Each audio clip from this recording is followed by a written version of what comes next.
Hello, mamas. I cannot be the only one whose world was turned upside down, back around, and smacked on the behind last week when the news of Lil Tay, infamous Instagram star, the news was calling her a rapper, which is so crazy because I've never heard a Lil Tay song in my life, was dead at supposed age 14.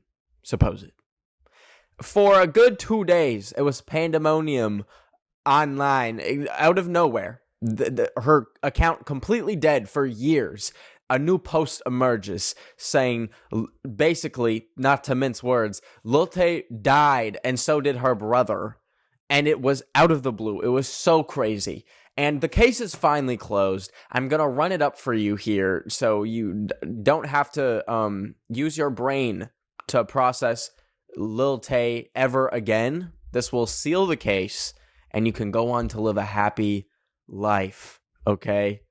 Let's begin right after this quick break. Boom, baby. Outfit change. How does he look so cozy? How does he look so soft right now? The answer, mamas, is this is Skims. Okay, that's what's underneath these covers and nothing else.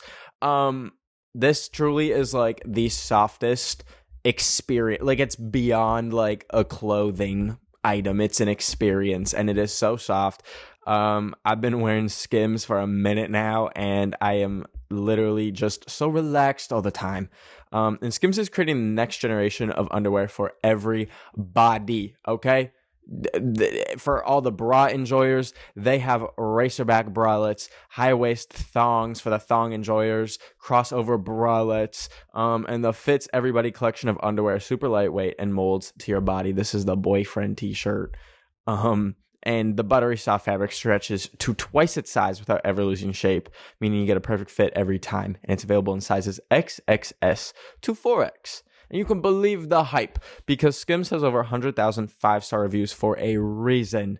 The Fits Everybody collection and more perfect fit essentials are available now at skims.com. Plus, get free shipping on orders over $75. And after you place an order, be sure to let them know that we sent you, okay? Select podcast in the survey and be sure to select our show, Drama Mama, in the drop-down menu that follows. Thanks for sponsoring this episode.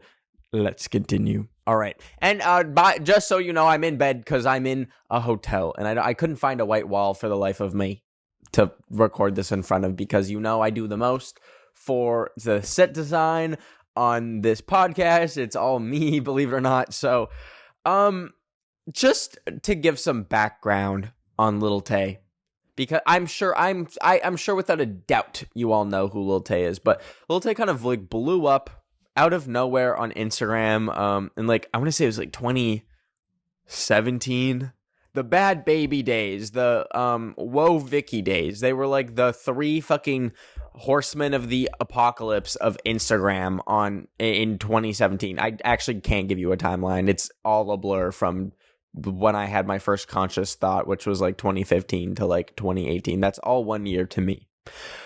But Lil Tay, got famous and went viral for making these videos being like, I'm the youngest flexer alive, and then like had a whole stack of money. It was like, this is what your mama makes in a year. And it was like, it was crazy stuff. We don't even need to get into how bonkers the Lil Tay stuff was. And she would kind of like, not collab, this is absolutely not the fucking word. She fought Bad Baby, and was kind of like linked to Bad Baby for a little bit, was like, whoa, Vicky's friend. I'm a 23-year-old man summarizing Lil Tay's internet career in bed. So there's something wrong there, but I'll unpack that at a later date.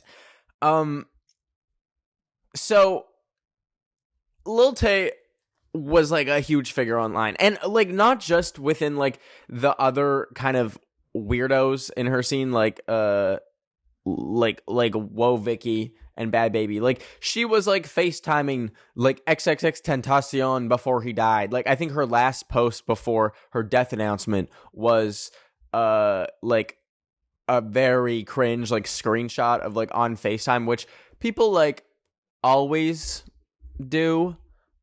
whenever like a rapper dies, which is just the cringiest thing. They're like, oh no, blank died. Let's post every single scrap of evidence that I had some form of an acquaintanceship with them.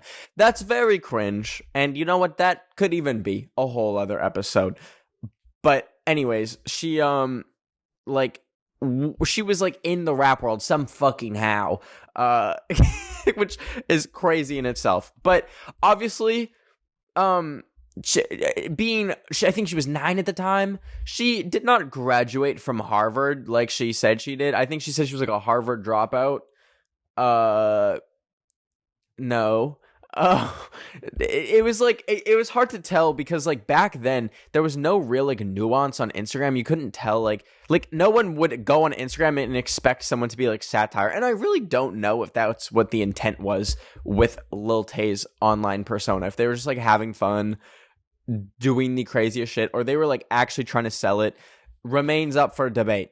And I don't have the answer for you. But people were like, she became like a very corny figure because obviously saying like, I'm the youngest flexor alive. This is more money than your mom makes in a year. But then it like came out that like where she actually got the money from and like these houses that she would pose in for her videos. Be like, I'm the youngest flexor alive. Look at this fucking mansion. I made it out of Atlanta. Like all this shit. They were like housing properties that her mom like had because she was a real estate agent in Vancouver, Canada. And looking back at this now, when all this news came out that she died, I was like, holy fuck, we are so gullible as a species, not even as like humanity or society, like as a species, as a core. Because I was watching these videos, some of the early ones of her like in these mansions being like, I'm the youngest flexor alive. These are the Hollywood Hills behind me. And I looked and it was the fucking bridges in Vancouver, Canada. And no one batted an eye. Not one person batted an eye, which is so insane. What creates a being like this, you might be asking yourself. A lot of the time when there's like child stars or child like internet personalities, it's like their fucking demonic parents pulling the strings being like, hey, little baby Annabelle, I know you are 2 months old and just shit yourself, but say please subscribe to the camera because we're starting a family channel. What? You want to go to school? No. You're not doing that. We're going to start a family channel together. And by the way, I know we've talked about family channels in like previous episodes, but Jesus Christ, what a horrific situation to be in. But that was not really the case for Lil Tay. Lil Tay was kind of like the ringleader of the Lil Tay operation was her brother, not her mom. Her mom was kind of this like third party figure that just like happened to have these rental properties that Lil Tay would film in. It was her brother that was like feeding her these lines. Because if you're fucking 9 years old, it's not going to come to you in a gust of air to say like, wait, I'm the youngest flexor alive. I dropped out of Harvard. Like that. No, it was the brother feeding this girl lines. And that even like came out like in proof in a solid video where she was like in front of this green screen and she would like, the brother was like just yelling, like being actually like a demon to her, being like, no, you're the youngest flexor alive. And she's like, I'm the youngest flexor alive. Like it's crazy. It's crazy. If you want to look it up, check that out. And then all of a sudden they just like, they like disappeared one day. I can't remember the exact thing. I think it like, it was like after like X's death, I think like Lil Tay just stopped posting. And there was a time in between like 2018 when she stopped posting and like now, where like a story came out. They like kind of like told their truth, saying like, their dad, is like this like evil figure who's been like abusing them, and like holding all their like money and like career stuff. And I think they were like in a lawsuit or some like custody thing. I'm not sure the details of it, but long story short, it was bad between them and the family, and they were pretty much just like hiding out in Vancouver while they were like disappeared off the internet. So then all of a sudden, bada bing, bada fucking boom, wake up to hear that Lil Tay died. Like a full-on like white text Instagram like PR company announcement that Lil Tay passed away. Actually insane. And what was even crazier is they gave no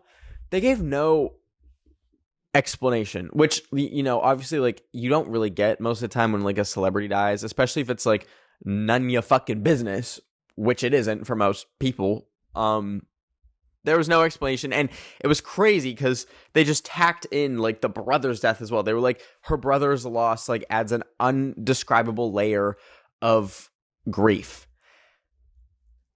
And you know what, mamas? I'm a gullible motherfucker. Yes, I am. I don't even think for a second that I doubted it, that I questioned it. I was like in shock. I was like, what? I wasn't like, no! Like that video of like Trisha Paytas on like the beaches of Normandy in World War II. She's like, no! Like that wasn't me, but I was like, damn, like that's actually crazy and so sad.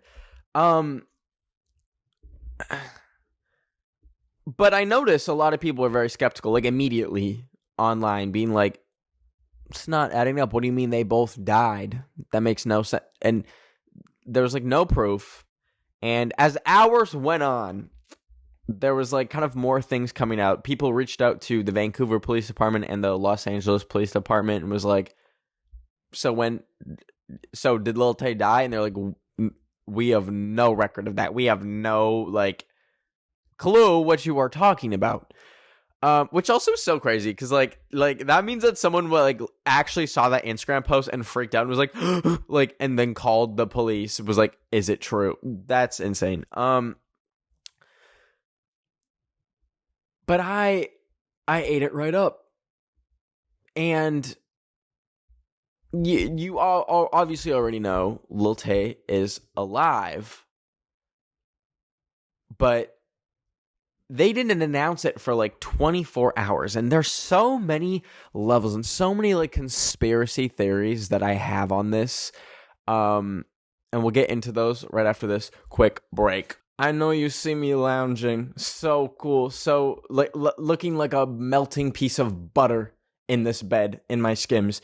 But just because I'm enjoying it doesn't mean there isn't something for you, baby. They have something for everyone, everybody, because Skims is creating the next generation of underwear for everybody. That includes racer back bralettes, high waist thongs, crossover bralettes, or the boyfriend shirt that I'm wearing, and the sweatpants, which are actually the comfiest thing ever. Okay.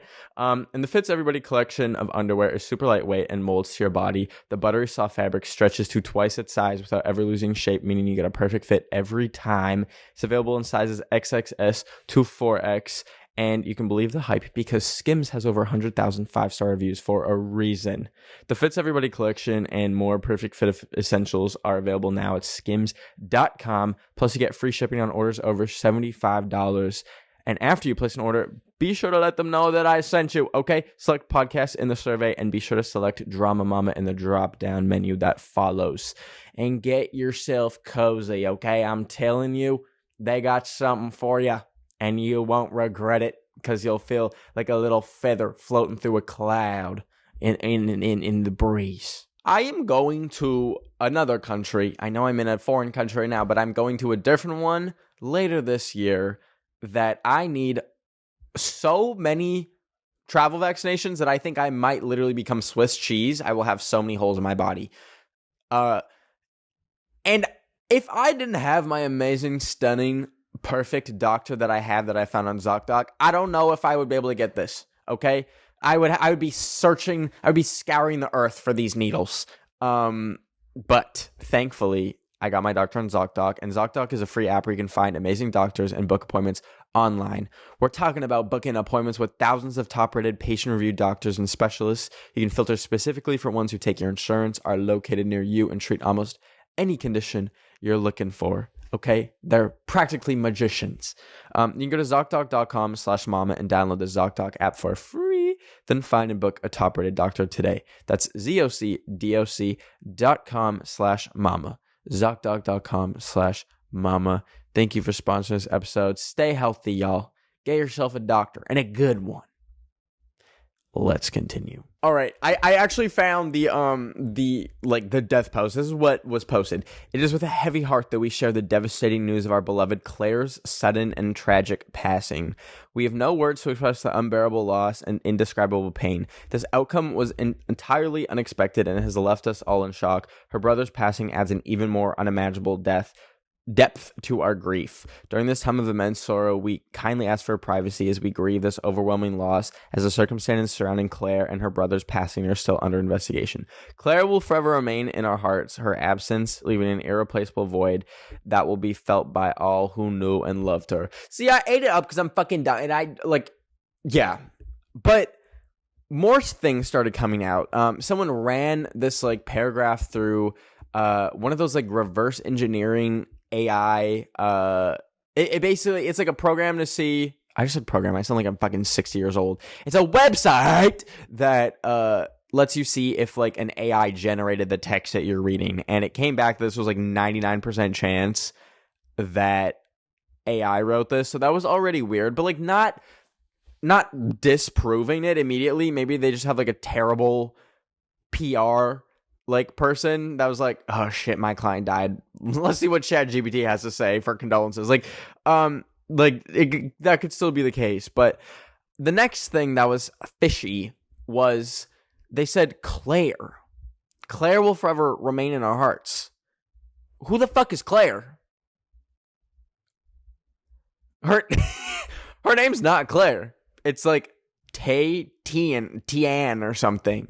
But it's not fucking Claire. So that was another one where people were huh? Ding ding ding. What are y'all talking about? So, and also what also sold it. So say she just posted this and that was it. Then that'd be a little bit fishy. But whoever posted this also went to different entertainment outlets like Variety, The Hollywood Reporter, reputable sources that are supposed to be fact checking their work, and went out to them saying, yup, she's dead, which is so crazy. And they ran the stories. So it wasn't just there was this one Instagram post. It was major media was reporting on it. I think Time magazine was Lil Tay is dead. So it felt so real. And the person that did this befoozled, bewildered, begoogled, magoobaloobled, everyone. But obviously not everyone, because people still did some digging. So family members also, this is so crazy. Family members are also in the dark. One weird thing, I mentioned earlier, her dad is evil and has been literally holding them fucking hostage basically. When press reached out to him, he didn't say yes or no, which is very weird. And I'll add that to one of my conspiracies, which we'll get to in a second. But it's very strange that he didn't just flat out say nope, she's alive. To play along with this post that later turned out to be fake is very fucking weird, and I don't know what that means. I have some theories though. So finally, the thrilling conclusion is finally Lil Tay, actual fucking real Lil Tay, got in contact with TMZ, which is a horrible source to clear your fucking name to come back from the dead on.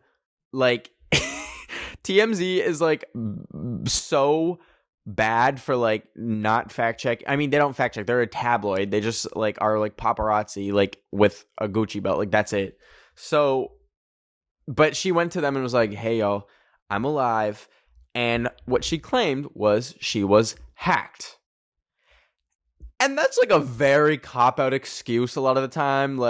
I've seen people do crazy shit online and be I was hacked. Or famously that tweet where I think it was Rita Ora or Bebe Rexha, and she was I'm gonna drop my EP at 40,000 retweets, and it got 300 retweets, and then an hour later she was I was hacked. Nothing comes out until I'm ready with it. And it was so obvious that the tweet flopped.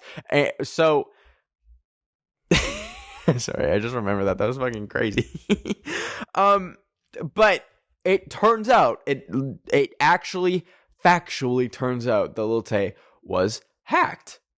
A spokesperson for Meta, which owns Instagram. I'm really sick. Y'all, I'm real fucking sick. Sidebar. I'm really sick of calling Instagram like Meta, or you see that so often in like news things. They're like, Instagram owned by Meta. Shut up. It's Instagram. It's just like, I'm not going to call Twitter X. Have you lost your mind? X marks the spot. No, I'm calling it Twitter. There was this amazing, stunning tweet by either John Green or Hank Green, and I'm so sorry, I cannot differentiate.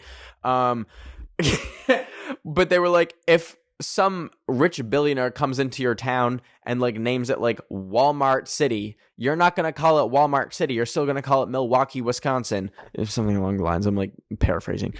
The same thing for Twitter. I'm not calling it X. I'm calling it Twitter. Or I'm not calling it formerly known as Twitter. Shut up. It's Twitter.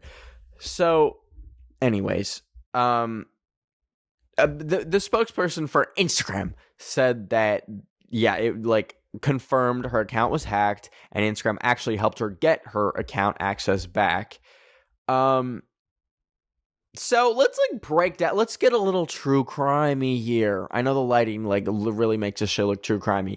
What the fuck would be the motive for this? To hack into someone's Instagram account and say that they're dead. On the one hand, which is probably like the strongest theory, they're just psycho. They're just crazy. There's a lot of horrible psychotic things that people do just because they are crazy. What is it? Like 1 in 100 people are like psychopaths and like can't feel empathy or something. Fuck, like I'm surprised shit like this doesn't happen more often. So there's that. There's B, maybe they were going to try and like go along with this whole thing and like try and get money out of it. Like maybe they're going to say like she's dead and then like do like a GoFundMe for like a memorial or launch like a freaking cryptocurrency like in her name or something. So those are like kind of the two main like theories that I have.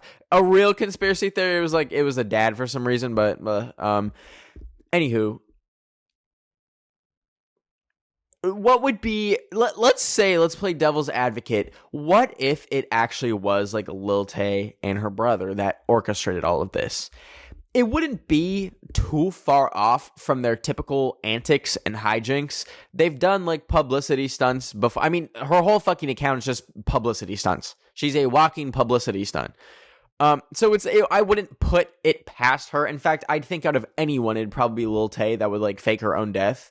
And the motive for that would probably be very similar to just like a random person doing it. Like you could capitalize on it, make freaking RIP Lil Tay merch. I don't know, like the possibilities are endless. But I also, a quick sidebar, I actually don't know if it's like illegal to do that, to like fake your own death. I think like if you're doing that to collect like life insurance, yes, obviously, duh.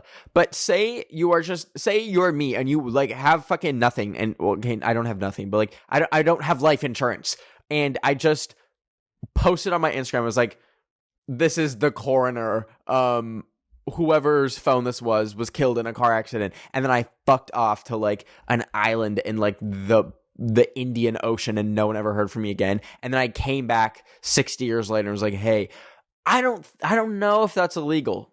I think it's probably illegal if like the police like end up going searching for you, because then like you're causing like obviously a big stir and a big commotion. But I don't know if that would be illegal. So like adding to the conspiracy theories, there's like the added layer that Lil Tay and her brother were like in this active legal battle with their dad. So maybe they were trying to make a play or something. Like maybe like we'll fake our death and then the police. I don't know. Like it truly is so hard to like put yourself in the shoes of the person that's doing that, because it's like that's such a big, like it's not like you're just hacking them being like, hey yo, follow my Instagram, which is like what typically happens when you get hacked. This was like a maybe not carefully crafted if it was like written with like ChatGPT, but very just out of fucking pocket thing to do. To like say not only like they really got like a 2-for-1, like not only say Lil Tay is dead, but the brother too, like bada bing bada boom, you fucking got them both. So what makes like what adds to like conspiracy theories for me is like, why did the dad not just outright say they're alive? Because if you're their dad and you are hearing on the fucking news that they're dead, you are obviously going to probably try and find out for yourself. I would expect. And if you know that they're alive, you, at least I, wouldn't perpetuate the notion that they're fucking dead. Like, that's crazy. So it almost makes me wonder, like, was the dad in it in some shape or form? Because the only rational thing to do is to just say, my children are not dead in that situation. But he didn't, which is so fucking weird. But it is like, oh, also side note, I used to live like literally right next to like where Lil Tay lives. I don't know the exact house, but I know like the area. And I was like in the same fucking neighborhood, like just like a few streets over for like a year in like 2021. So that's bonkers. Just remember that. I could have freed Lil Tay and this would have never happened. But anyways, I want to hear like what your thoughts and what your theories are on this, because it's so weird and it's still so weird. Like, even though we have the answers, we don't know who fucking hacked it. We don't know what their motive was, and it's driving me crazy. But actually, comment your theory, and then we'll leave it at that, because I'm never fucking thinking about Lil Tay ever again for the rest of my life, willingly. And with that being said, let's read your drama of the week. Today's drama comes from Ratty the Patty. If you want me to read your drama and give my 2 cents and be your little mini therapist that's not charging at all, not even a dime, just comment it on the YouTube video version of this podcast. Just 1 sentence, please. I can only read for so long before I start messing up words and it gets real embarrassing. This comes from Ratty the Patty. They said, I started school today and we got a new student. She was very nice at first, and so we decided to go to the mall, and she tried to steal from multiple stores and got us kicked out from a store. I don't know if I can trust her. Sad face. I love your podcast and vids. She's fucking valid. Like, here is the thing. People steal for a lot of different reasons. It could be just kleptomaniac, like you're doing it for the fucking thrill, and like power to you. It could be they genuinely need what they're stealing. They could be like in a grocery store and like they like don't have any food at home, so they're stealing. Obviously, that one's a lot more valid than the first one. The first one's just kind of like, you go, girl. But that is a little tricky that they're doing it with you. And I've experienced this before. I had a friend that would like steal stuff at Target when I was with her, and I'd be like, can you wait? Can you do that another time, please? And it's like, it puts you in like an uncomfortable position, and you're valid to like not want to be around them when they're doing that. I don't think that necessarily means that they're like untrustworthy. And also, let me be very like clear, like there's a difference between stealing from like fucking Claire's at the mall versus like a bodega on your street or like a local small business. Like, do not fucking do that. But I'm not gonna say one way or another for anything. You know how I fucking feel about that. But yeah, I wouldn't say you can't trust her. Just like have a conversation with her. First of all, make sure she's okay, because you know she might be stealing out of like pure necessity and she might be hungry. But just say like, hey, that makes me uncomfortable when you do that. Like, I don't want to get in trouble. You can make that risk on your own, but not when I'm with you, Buster. But I love you. But don't get me sent to jail, because Target will fucking arrest you if you steal. What is the grand larceny amount? Like $1,000 of merchandise. They will wait. They will catch you on the cameras and add up how much you steal until you get to that number, and then they fucking lock you up, baby. And that is your Ben Street Smart of the day. I love you so much. I hope you have a good rest of your week. I'll see you next Wednesday. I'm in Amsterdam, believe it or not. So sorry if you heard silly little European sirens. That was that. I love you. Bye.